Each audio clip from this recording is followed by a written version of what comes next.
માંડવી તાલુકાના સર્વાંગી વિકાસને નવી ઊંચાઈએ લઈ જવાના સંકલ્પ સાથે મોટા રતડિયા ગામ ખાતે ખાતમુહૂર્ત કાર્યક્રમ યોજાયો હતો.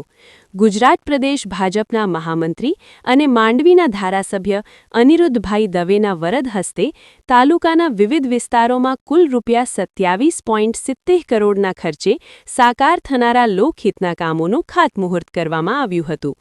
આ અવસરે ધારાસભ્ય અનિરુદ્ધભાઈ દવેએ જણાવ્યું હતું કે છેવાડાના ગામડાઓને પાક્કા રસ્તાઓથી જોડવા અને માળખાકીય સુવિધાઓ સુદૃઢ બનાવવી એ સરકારની પ્રાથમિકતા છે. ખાતમુહૂર્ત કરાયેલા કામોમાં મુખ્યત્વે માર્ગ અને મકાન વિભાગ હસ્તકના રસ્તાઓના નવીનીકરણ અને નવા રસ્તાઓના નિર્માણનો સમાવેશ થાય છે, જેમાં ₹12.5 કરોડના ખર્ચે ડોણથી કોટડી સુધીના 22 કિલોમીટર રોડનું નવીનીકરણ છે. આ ઉપરાંત લુડવા અજાપર વાંઢાએ રોડ, જે 13 કિલોમીટરનો છે, માટે ₹7.4 કરોડ અને વિરાણી ફિલોણ રોડ પર સ્લેબ ડ્રેનના કામ માટે ₹2.5 કરોડ ફાળવવામાં આવ્યા છે. ગ્રામ્ય વિસ્તારના વાડી વિસ્તારો અને શાળાઓને જોડતા માર્ગો પર પણ વિશેષ ભાર મૂકવામાં આવ્યો છે. ગાંધીગ્રામથી નાના રતડિયા સુધીનો રસ્તો તેમજ ડોણ ગામથી ડોણ વાડી વિસ્તારની પ્રાથમિક શાળા સુધીનો કાચો રસ્તો હવે ₹2.2 કરોડના ખર્ચે પાક્કો બનાવવામાં આવશે. અન્ય કામોમાં Devpar Varajdi road joining to SH રોડનું ₹0.75 કરોડના ખર્ચે નવીનીકરણ અને મસ્કા ગામે પાણીના ટાંકા પાસેથી વાડી વિસ્તારને જોડતો પાક્કો રોડ ₹0.55 કરોડના ખર્ચે તૈયાર કરવામાં આવશે. આ પ્રસંગે જિલ્લા અને તાલુકા પંચાયતના પૂર્વ સભ્યશ્રીઓ, સંગઠનના હોદ્દેદારો, વિવિધ ગ્રામ પંચાયતોના સરપંચશ્રીઓ, ઉપસરપંચશ્રીઓ, પક્ષના નિષ્ઠાવાન કાર્યકર્તાઓ, શુભેચ્છકો અને ખૂબ જ મોટી સંખ્યામાં ગ્રામજનો ઉપસ્થિત રહ્યા હતા.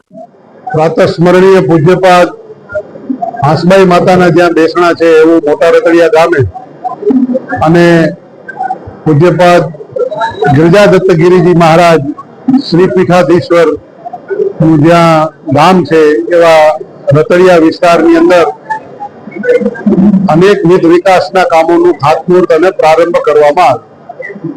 આજે અહીંથી લગભગ 27 કરોડ 70 લાખ રૂપિયા જેવી માતબર રકમના કામોનો પ્રારંભ થયો, જેમાં ડોણથી કોટડી 22 કિલોમીટર, લુડવા અજાપર વાંઢાએ 13 કિલોમીટર, વિરાણી અને ફિલોણની વચ્ચે સ્લેબ ડ્રેનનું કામ, ગાંધીગ્રામને અને રતડિયાને નાના રતડિયાને જોડતો રસ્તાનું કામ, ડોણ ગામથી ડોળની પ્રાથમિક શાળા સુધી નોન પ્લાન રસ્તાનું કામ, દેવપરથી વરજડી સુધીનું રસ્તાનું કામ અને મસ્કા ગામના પાણીના ટાંકા સુધી પુલિયાવાડી પાસે વિસ્તારને જોડતા રસ્તાનું કામ.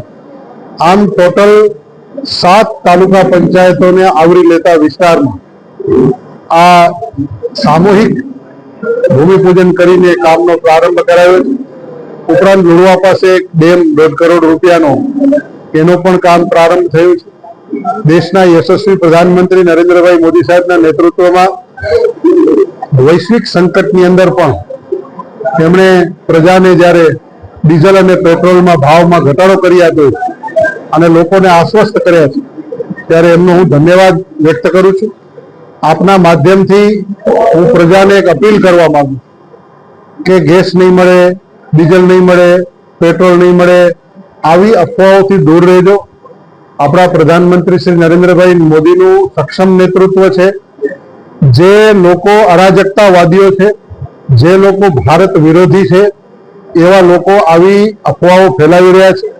જ્યારે વૈશ્વિક સંકટ હોય, દેશ સમક્ષ કંઈ પ્રશ્ન ઉપસ્થિત થયો હોય, ત્યારે સૌએ સાથે મળીને એ સમસ્યાના સમાધાનની અંદર ચાલવું જોઈએ.